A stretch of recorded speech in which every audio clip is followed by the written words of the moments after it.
ilalim ng Witness Protection Program, nakaramdam ng seguridad ang pamilya ni Henry. Ngunit pansamantala lamang ang kapanatagang ito dahil kahit na may puwersa na ang batas, hindi pa rin tumigil sa pananakot ang mga tauhan ni Sanchez. Sabi po daw nila, pag daw tinuloy daw ni Kuya Henry ang pagtitistigo, papatayin po daw nila tayo.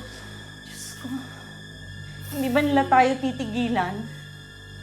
Sinabi ko na kasi sa inyo na huwag kayong uuwi ng walang sundo. Hindi ba kabilin-bilinan yan ni Sarmiento sa inyo, ha?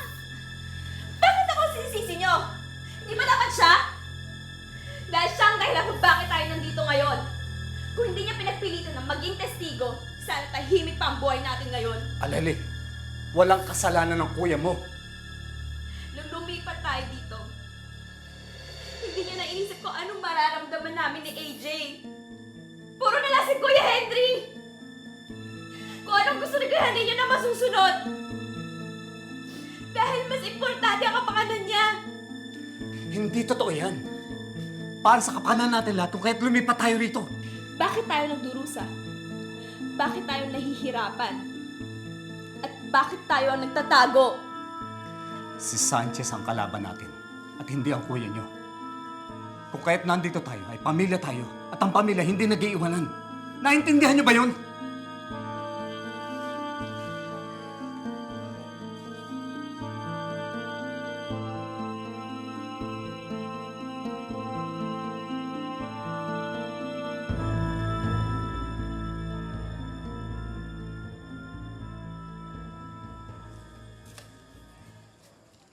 Kuya?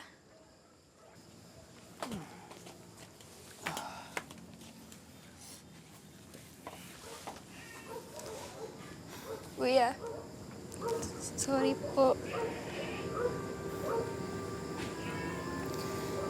Okay na yun. Naiintindihan ko. Bakit ganun? Si Sanchez ang nagkasala pero tayong pinaparusahan. Matatapos din to. Ang mahalaga, hindi tayo dapat matakot.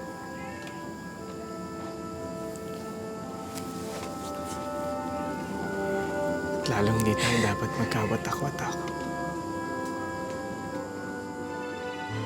Samantala, hindi nilubayan sina Lando ng mga banta ni Sanchez.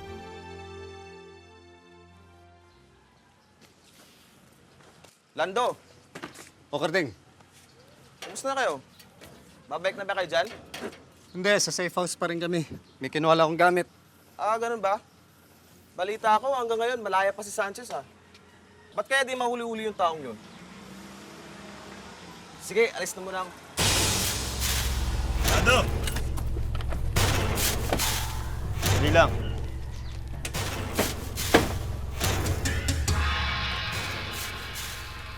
Nabibigay sa'yo ng boss ko.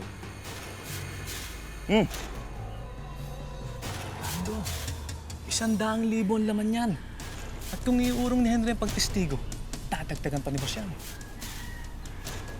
Ano? Ano bang matigas ka pa? Lando, ano bang mapapala niyo sa pagtestigo niyo?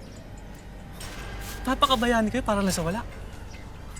Lando, kung inaakala ninyong maa-arresto at babagsak sa kulungan ng amo namin, kakamali kayo. Hindi mangyayari yun. Gamitin niyo nga yung utak niyo. Anong nangyayari sa inyo sa katarungan? Bakit? Nakakain ba yun? Ha? Kung nasisiguro niyo hindi mahuli ang boss niyo, bakit kailangan bayaran niyo kami ng ganyang kalaking halaga? Nasa gitna na kami ng laban. Ngayon pa ba kami atras? Ibalik niyo sa boss niyo. Kahit magkano, hindi kayang bayaran ng konsensya ng anak ko. Yabang mo! Sige! Sige, gawin mo! Alam mo kung anong mangyayari sa inyo pag tinuloy niyo yan.